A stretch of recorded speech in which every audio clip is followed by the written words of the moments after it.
இப்போ இந்த பூரட்டாதி நட்சத்திரத்தில் பிறந்தவங்களுக்கு 2வது நட்சத்திரம் சொல்லக்கூடியது உத்திரட்டாதி நட்சத்திரம். இப்போ உத்திரட்டாதி நட்சத்திரத்துக்கு பார்த்திங்கன்னா நான் யார் சொன்னேன் அப்படின்னா திருவண்ணாமலை இருக்கக்கூடிய சிவபெருமானை சொன்னேன். திரு அண்ணாமலை ஈஸ்வரர், அப்போ மகா ஈஸ்வரர், அவர் தான் மிகப்பெரிய நமக்கு ஒரு கடவுள்.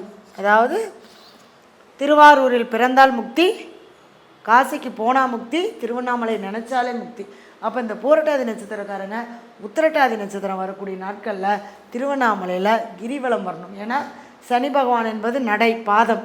அப்போ அவங்க நடந்த இந்த கிரிவலம் வந்தாங்க அப்படின்னா கண்டிப்பாக பணவரவுகள் நல்லாயிருக்கும். குடும்பத்தில் எந்த ஒரு பிரச்சனை இருந்தாலும் அதை நம்ம ஜெயிச்சிடலாம்.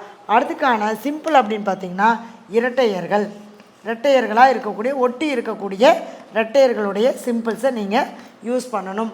அடுத்தது 6வது நட்சத்திரம் பார்த்திங்கன்னா பூரட்டாதி நட்சத்திரத்துக்கு கிருத்திகை நட்சத்திரம் 6வது நட்சத்திரமாக வரும்.